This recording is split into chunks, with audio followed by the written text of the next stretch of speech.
Are you in a desert season? I have felt over the past few years that there's been a lot of seasons where I felt like I've been in the desert. Remember the story of the Israelites, how they wandered for 40 years.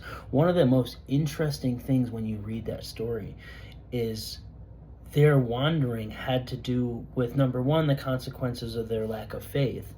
But one of the things that made God upset, that he spoke about, that was in lesser words frustrating during that process, was that they murmured and they complained. It's easy from my perspective to judge that, but if I took myself right now, right where I'm at, and equated whatever that wilderness was, they were walking through the desert from place to place, no real home, living in tents. If I took that and copied a version of that in modern time into my life, would I walk through that without complaining?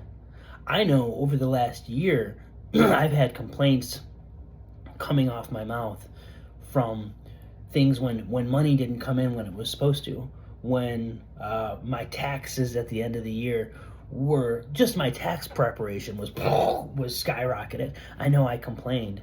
What if, when Proverbs teaches us that death and life are in the power of the tongue, and those who love it will eat its fruit, what if that is something that we need to cling to so closely that it is part of our nature to not speak death, or to speak complaints, or to have murmurings on our lips?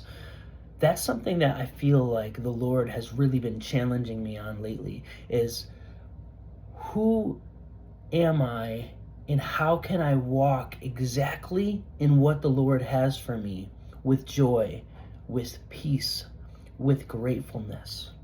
The Bible teaches that out of the abundance of the heart, the mouth speaks. I'm from New York. There's a whole sarcastic vibe in New York. What if that sarcasm isn't something that we need to embrace, and it's something that we actually need to reject? And we need to embody the reality that our tongues are a weapon in the spirit realm.